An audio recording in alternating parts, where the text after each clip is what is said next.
मेघालय और असम के राज्यपाल श्रीमान बनवारीलाल जी पुरोहित,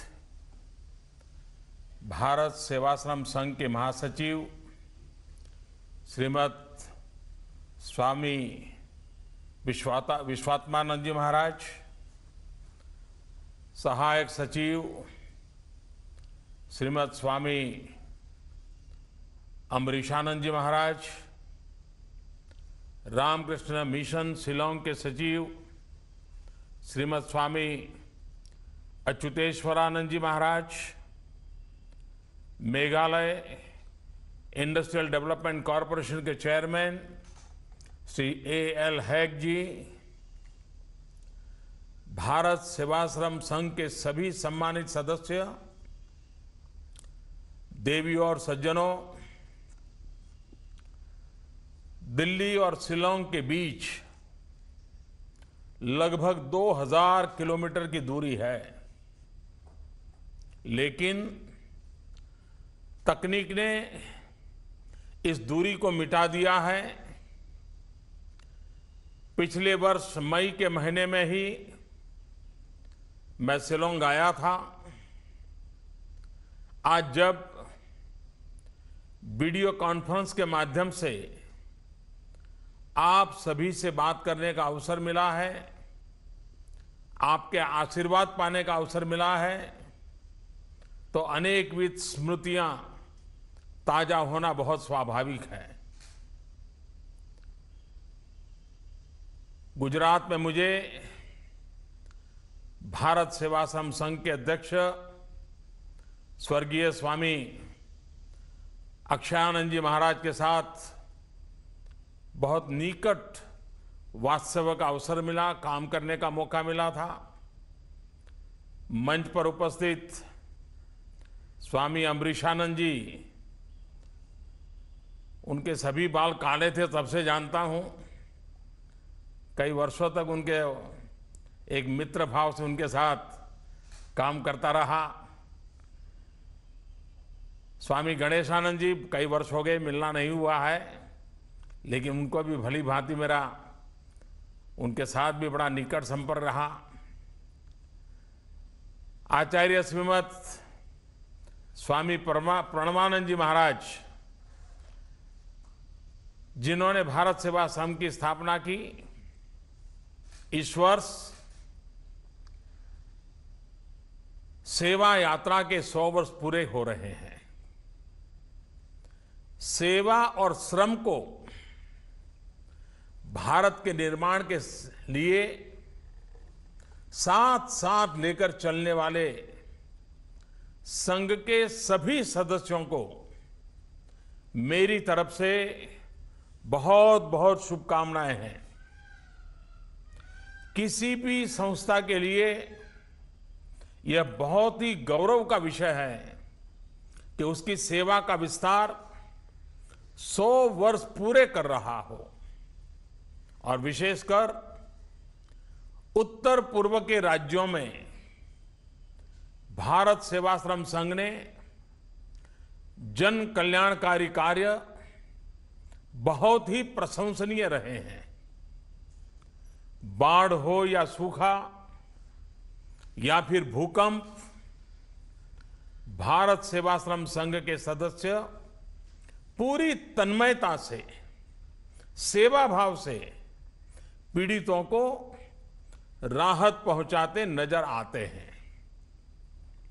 संकट के समय जब इंसान को मदद की सबसे ज्यादा आवश्यकता होती है, तो स्वामी प्रणवानंद जी के शिष्य सब कुछ भूल करके सिर्फ और सिर्फ मानव सेवा में जुट जाते हैं। पीड़ित मनुष्य की सेवा तो हमारे शास्त्रों में तीर्थाटन के रूप में मानी जाती है। कहा गया है, एकतः क्रतवः सर्वे सहस्त्र वरदक्षिणा अन्यतो रोग भीतानाम प्राणिनाम प्राण रक्षणम। यानी एक और विधि पूर्वक सबको अच्छी दक्षिणा दे करके किया गया यज्ञ कर्म और दूसरी तरफ दुखी और रोग से पीड़ित मनुष्य की सेवा करना, यह दोनों कर्म उतने ही पुण्यप्रद है। यानी यज्ञ करना और दुखियारों की सेवा करना, दोनों की पवित्रता एक बराबर है। ये हमारे शास्त्रों ने हमें सिखाया है।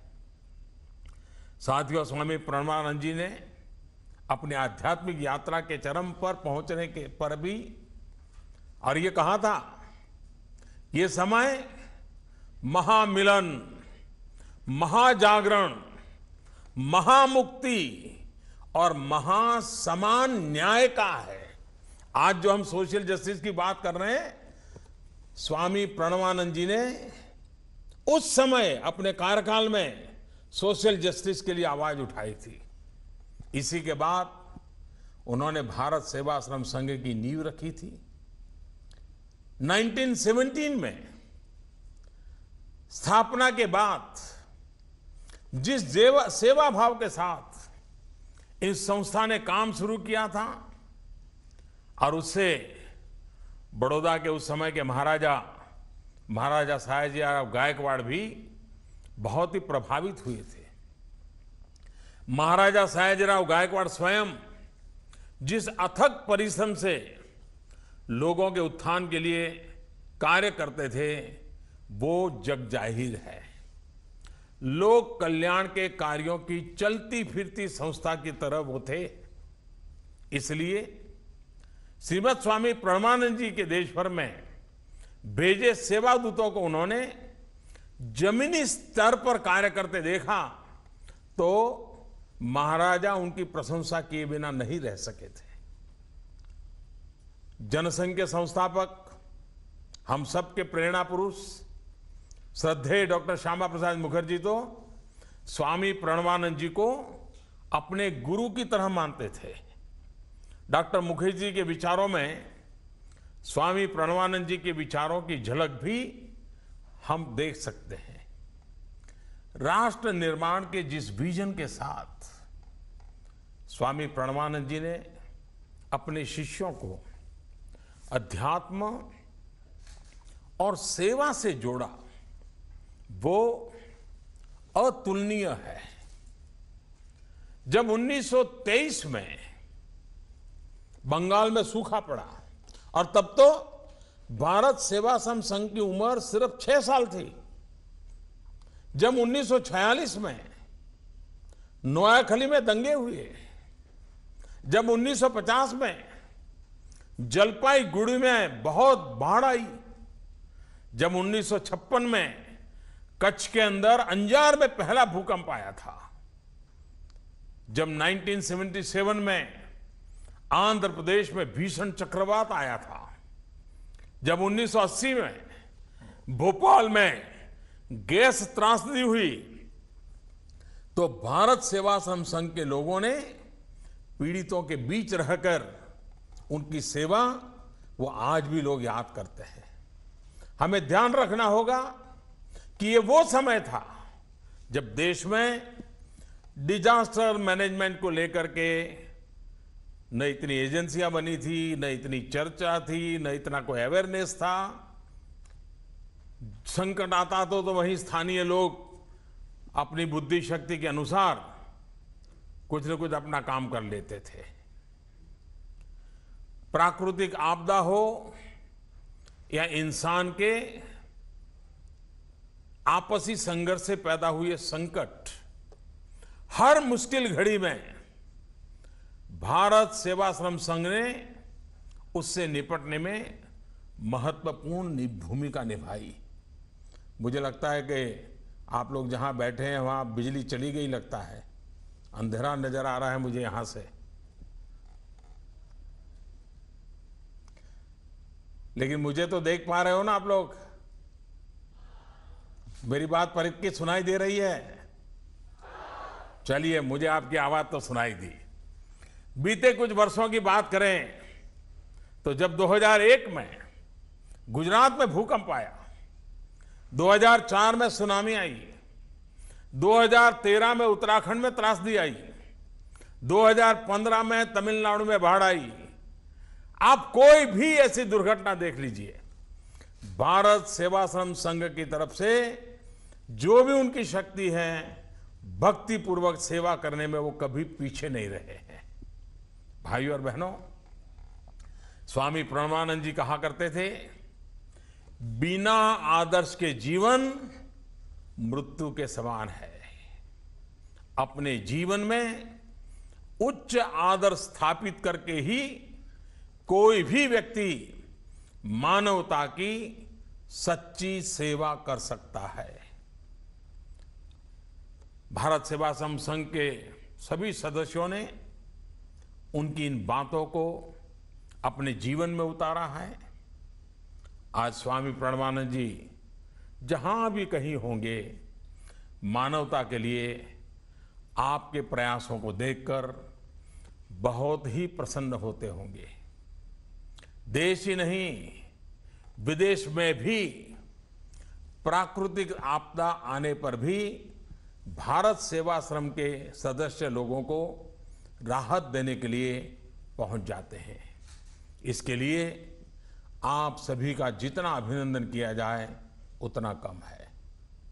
हमारे शास्त्रों में भी कहा गया है, आत्मार्थम जीवलोके अस्मिन् को न जीवति मानतः परम परोपकार अर्थम यो जीवति सह जीवति। यानी संसार में अपने लिए कौन मनुष्य नहीं जीता है, परंतु जिसका जीवन परोपकार के लिए है, उसका ही जीवन सच्चे अर्थ में जीवन है। इसलिए परोपकार के अनेक प्रयासों से सुशोभित भारत सेवाश्रम संघ 100 वर्ष पूरे होने पर अनेक अनेक बधाई के पात्र हैं। साथियों, बीते कुछ दशकों में देश में एक मिथक बनाया गया कि अध्यात्म और सेवा के रास्ते अलग अलग है। कुछ लोगों द्वारा ये बताने की कोशिश की गई कि जो अध्यात्म की राह पर है वो सेवा के रास्ते से अलग है। आपने इस मथक को ना सिर्फ गलत साबित कर दिया, लेकिन अध्यात्म और भारतीय मूल्यों पर आधारित सेवा को एक साथ आगे बढ़ाया। आज देश भर में भारत सेवाश्रम संघ की 100 से ज्यादा शाखाएं और 500 से ज्यादा इकाइयां स्वास्थ्य सेवा, शिक्षा के क्षेत्र में नौजवानों को ट्रेनिंग देने के कार्य में जुटी हुई है और बहुत बड़ी सेवा कर रही है। भारत सेवाश्रम संघ ने साधना और समाज सेवा के संयुक्त उपक्रम के तौर पर लोक सेवा का एक मॉडल विकसित किया है। दुनिया के कई देशों में ये मॉडल सफलतापूर्वक चल भी रहा है। संयुक्त राष्ट्र तक ने भारत सेवा संघ के कल्याणकारी कार्यों की प्रशंसा की है। स्वामी प्रणवानंद जी महाराज पिछली शताब्दी में देश की आध्यात्मिक चेतना की रक्षा करने वाले, उसे स्वतंत्रता आंदोलन से जोड़ने वाले कुछ एक महान अवतारों में से एक थे। स्वामी विवेकानंद जी, महर्षि अरविंद, ऐसे अनगिनत उन्हीं लोगों की तरह प्रणवानंद जी महाराज का नाम भी पिछली शताब्दी के उन महान संतों में लिया जाता है। और स्वामी जी कहा करते थे, मनुष्य को अपने एक हाथ में भक्ति और एक हाथ में शक्ति रखनी चाहिए।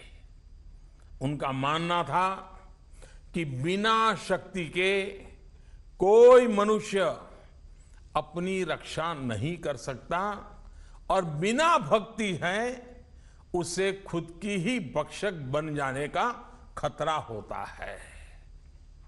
समाज के विकास के लिए शक्ति और भक्ति को साथ लेकर जनशक्ति को एकजुट करने का काम, जन चेतना को जागृत करने का काम उन्होंने अपनी बाल अवस्था से ही शुरू कर दिया था। निर्वाण की अवस्था से बहुत पहले, जब वो स्वामी प्रणवानंद नहीं हुए थे, सिर्फ विनोद के नाम से जाने जाते थे।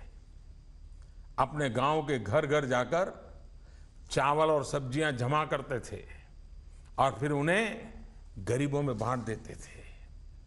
जब उन्होंने देखा कि गांव तक पहुंचने के लिए सड़क नहीं है, तो सभी को प्रेरित करके, जनशक्ति को जागा करके उन्होंने गांव तक पहुंचने के सड़क निर्माण का भी काम करवाया था।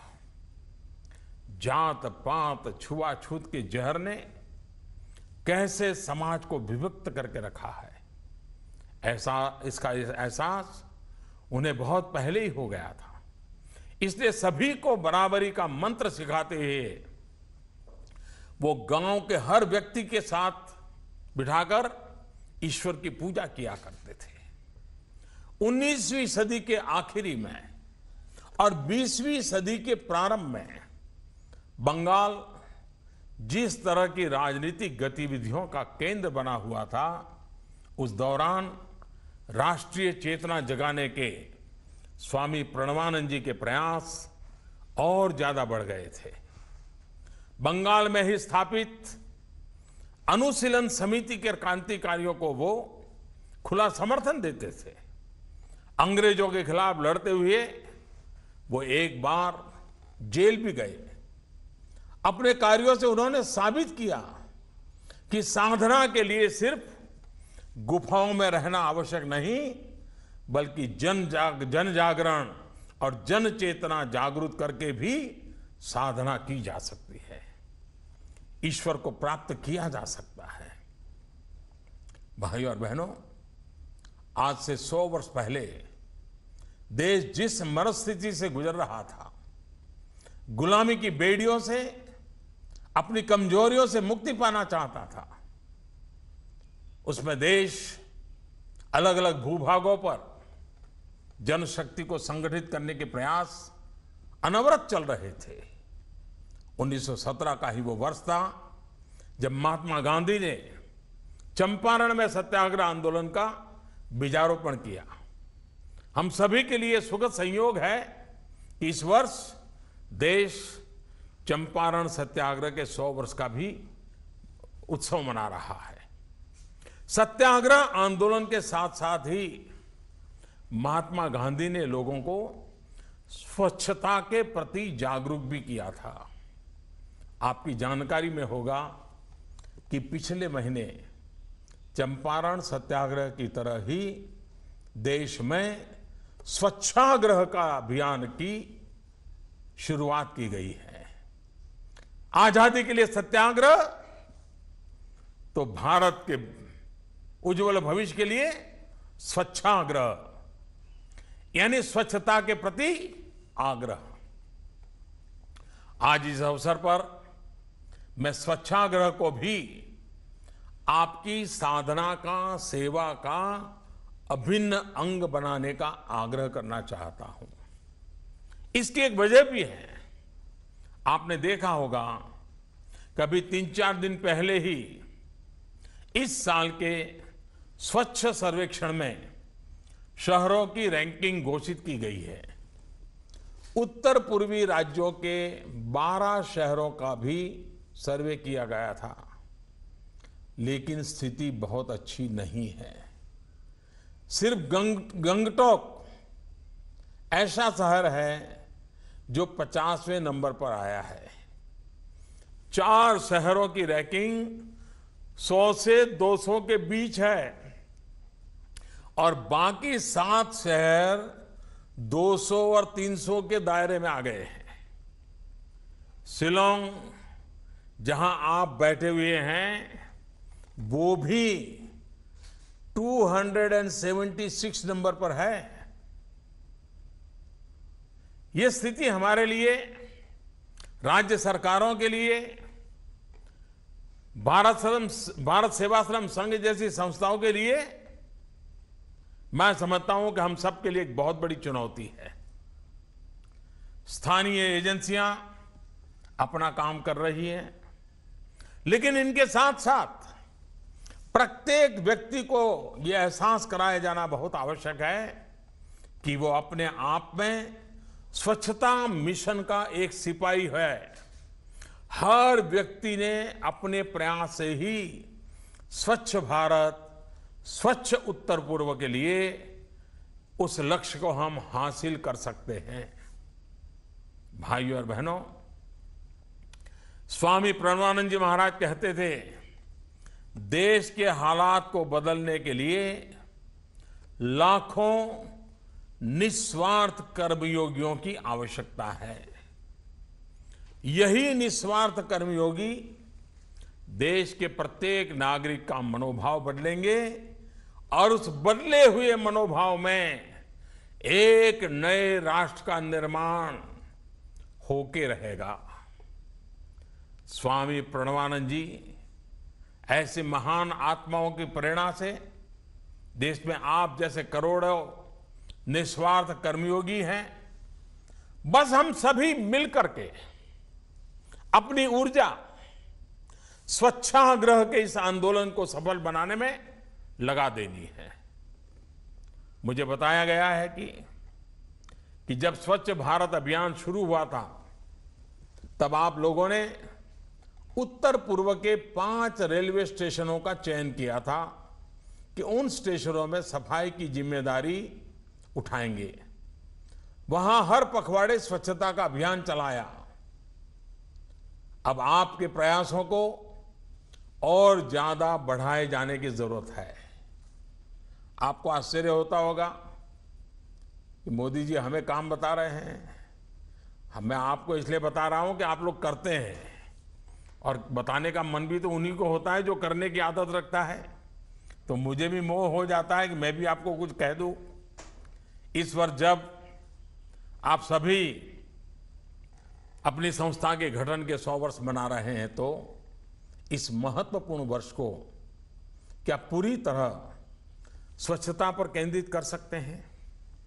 क्या आपकी संस्था जिन इलाकों में काम कर रही है, वहां पर पर्यावरण की रक्षा के लिए, पूरे इलाके को प्लास्टिक फ्री बनाने के लिए और स्वच्छता के ऐसे और कामों को भी कर सकती है क्या? क्या जल संरक्षण और जल प्रबंधन के फायदों के लिए लोगों को जागरूक कर सकती है क्या? क्या अपने लक्ष्यों को, संस्था के कुछ कार्यों को आप वर्ष 2022 उसके साथ जोड़ सकते हैं क्या? 2022 भारत अपनी स्वतंत्रता के 75वें वर्ष में प्रवेश कर रहा है। इसमें अभी 5 वर्ष का समय है, और इस समय का उपयोग कर हर व्यक्ति, हर संस्था को अपने आसपास व्याप्त बुराइयों को खत्म करके, पीछे छोड़कर आगे बढ़ने का प्रयास करना चाहिए, संकल्प लेना चाहिए, चल पड़ना चाहिए। साथियों, आपको ज्ञात होगा कि 1924 में स्वामी प्रणवानंद जी ने देश भर में स्थित अनेक तीर्थ स्थलों का पुनरुद्धार करवाया था। तीर्थ शंकर नाम से आपने एक कार्यक्रम शुरू करके उस समय हमारे तीर्थ स्थलों से जुड़ी जो कमजोरियां थी, उसको दूर करने का उन्होंने भरसक प्रयास किया था। आज हमारे तीर्थ स्थलों की एक बड़ी कमजोरी अस्वच्छता है। क्या भारत सेवाश्रम संघ, प्रणवानंद जी ने जिस काम को शुरू किया था, वो तीर्थ शंकर कार्यक्रम को पुनः एक बार शुरू करके स्वच्छता से जोड़ते हुए नए सिरे से उसको और अधिक प्राणवान बना करके आगे बढ़ा सकता है क्या? आपदा प्रबंधन के अपने अनुभवों को भारत सेवाश्रम संघ कैसे ज्यादा से ज्यादा लोगों तक पहुंचा सकता है, उस बारे में भी सोचा जाना चाहिए। हर वर्ष देश में हजारों जिंदगियां प्राकृतिक आपदा की वजह से संकट में आती हैं। प्राकृतिक आपदाओं के समय कैसे कम से कम नुकसान हो, इसी को ध्यान में रखते हुए पिछले वर्ष देश में पहली बार नेशनल डिजास्टर मैनेजमेंट प्लान बनाया गया है। सरकार बड़े पैमाने पर लोगों को जागरूक कर रही है। लोगों को मॉक एक्सरसाइज के जरिए भी डिजास्टर मैनेजमेंट के तरीकों के बारे में ट्रेन कर रही है। साथियों, आपकी उत्तर पूर्व के राज्यों में सक्रियता और संगठन शक्ति का डिजास्टर मैनेजमेंट में बहुत उपयोग हो सकता है। आपकी संस्था आपदा के बाद और आपदा से पहले दोनों ही स्थितियों से निपटने के लिए लोगों को तैयार कर सकती है। इसी तरह जैसे स्वामी प्रणवानंद जी देश भर में प्रवचन दल भेज करके अध्यात्म और सेवा का संदेश देश विदेश तक पहुंचाया, वैसे ही आपकी संस्था उत्तर पूर्व के कोने कोने में जाकर के आदिवासी इलाकों में जाकर खेल से जुड़ी प्रतिभाओं की तलाश में प्रभावी भूमिका निभा सकती है। इन इलाकों में पहले से आपके दर्जनों स्कूल चल रहे हैं। आपके बनाए हॉस्टल में सैकड़ों आदिवासी बच्चे पढ़ रहे हैं। इसलिए ये काम आपके लिए मुश्किल नहीं है। आप जमीन पर काम करने वाले लोग हैं, लोगों के बीच में काम करने वाले लोग हैं। आपकी पारखी दृष्टि खेल प्रतिभाओं को सामने लाने में मदद कर सकती है। स्वामी प्रणवानंद जी कहते थे कि देश की युवा शक्ति जागरूक नहीं हुई तो सारे प्रयास विफल हो जाएंगे। अब एक बार फिर अवसर आया है सुदूर उत्तर पूर्व में छिपी इस युवा शक्ति को, खेल की प्रतिभाओं को मुख्य धारा में लाने का। इसमें आपकी संस्था की बड़ी भूमिका हो सकती है। बस मेरा आग्रह है कि आप अपनी इस सेवा साधना के लिए जो भी लक्ष्य तय करें वो मेजरेबल हो, यानी जिसे आंकड़ों में तय किया जा सके, नापा जा सके। स्वच्छता के लिए आप उत्तर पूर्व के 10 शहरों तक पहुंचे या 1000 से गांवों तक पहुंचे, ये निर्णय आप करें। डिजास्टर मैनेजमेंट के लिए 100 कैंप लगाएं या 1000 कैंप लगाएं, इसका निर्णय आप करें। लेकिन मेरा फिर आग्रह है, जो भी तय करें उसको नापा जा सकना चाहिए, हिसाब किताब निकलना चाहिए, मेजरेबल होना चाहिए। 2022 तक भारत सेवाश्रम संघ ये कहने की स्थिति में हो कि हमने सिर्फ अभियान ही नहीं बल्कि 50,000 या 1 लाख लोगों को इससे जोड़ा है। जैसे स्वामी प्रणवानंद जी कहा करते थे, हमेशा एक डायरी मेंटेन करनी चाहिए, वैसे ही आप भी संस्था की एक डायरी बना सकते हैं जिनमें लक्ष्य भी लिखा जाए और तय अंतराल पर यह भी लिखा जाए कि उस लक्ष्य को कितना प्राप्त किया। आपका ये प्रयास, आपका ये श्रम देश के निर्माण के लिए, न्यू इंडिया, इस सपने को पूरा करने के लिए बहुत ही महत्वपूर्ण है। श्रम को तो हमारे यहाँ सबसे बड़ा दान माना गया है और हमारे यहाँ हर स्थिति में दान देने की प्रेरणा दी जाती है। श्रद्धया देयम, अश्रद्धया देयम, श्रिया देयम, ह्रया देयम, भिया देयम, संविदा देयम। हमारे यहां तो कहते हैं व्यक्ति को चाहिए कि वो श्रद्धा से दान दे, और यदि श्रद्धा न हो तो भी बिना श्रद्धा को दान देना चाहिए। धन में वृद्धि हो तो दान देना चाहिए, और यदि धन न बढ़ रहा हो तो फिर लोक लाभ से दान देना चाहिए। भय से देना चाहिए अथवा प्रेम से देना चाहिए। कहने का तात्पर्य यह है कि हर परिस्थिति में मनुष्य को दान देना चाहिए। साथियों, उत्तर पूर्व को लेकर मेरा जोर इसलिए है क्योंकि स्वतंत्रता के बाद इतने वर्षों में देश के इस क्षेत्र को संतुलित विकास नहीं हुआ है। अब केंद्र सरकार पिछले 3 वर्षों से अपने संपूर्ण संसाधनों से उत्तर पूर्व के संतुलित विकास का प्रयास कर रही है। पूरे इलाके में कनेक्टिविटी बढ़ाने पर भी जोर दिया जा रहा है। 40,000 करोड़ के निवेश से उत्तर पूर्व में रोड इंफ्रास्ट्रक्चर तैयार किया जा रहा है। रेलवे से जुड़े 19 बड़े प्रोजेक्ट शुरू किए गए हैं। बिजली की व्यवस्था सुधारी जा रही है। पूरे इलाके को पर्यटन के लिहाज से, टूरिज्म की दृष्टि से मजबूत किया जा रहा है। उत्तर पूर्व के छोटे हवाई अड्डों का भी आधुनिकीकरण किया जा रहा है। आपके इस शिलोंग एयरपोर्ट में भी रनवे की लंबाई बढ़ाने की मंजूरी दे दी गई है। बहुत जल्द ही उत्तर पूर्व को उड़ान योजना से भी जोड़ा जाएगा।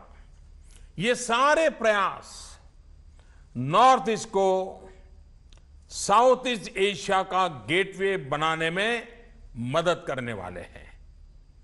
साउथ ईस्ट एशिया का ये खूबसूरत गेटवे अगर अस्वच्छ होगा, अस्वस्थ होगा, अशिक्षित होगा, असंतुलित होगा, तो देश विकास के गेटवे को पार करने में पिछड़ जाएगा।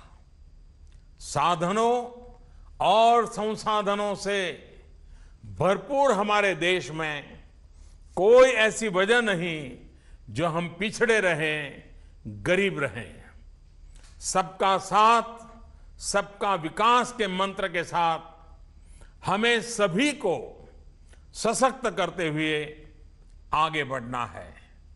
हमारा समाज समन्वय, सहयोग और सौहार्द से सशक्त होगा।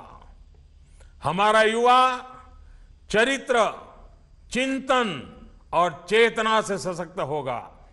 हमारा देश जनशक्ति, जन समर्थन और जन भावना से सशक्त होगा। इस परिवर्तन के लिए, हालात बदलने के लिए, न्यू इंडिया बनाने के लिए हम सभी को, करोड़ों करोड़ निस्वार्थ कर्मयोगियों को भारत सेवाश्रम संघ जैसी अनेकानेक संस्थाओं को मिलकर के काम करना होगा। इसी आह्वान के साथ मैं अपनी बात समाप्त करता हूं और एक बार फिर भारत सेवाश्रम संघ के सभी सदस्यों को बहुत बहुत शुभकामनाएं देता हूं। देवस्थ विराजमान प्रणवानंद जी महाराज के चरणों में भी वंदन करता हूं और आप सभी को अनेक अनेक शुभकामनाओं के साथ बहुत बहुत धन्यवाद देता हूं।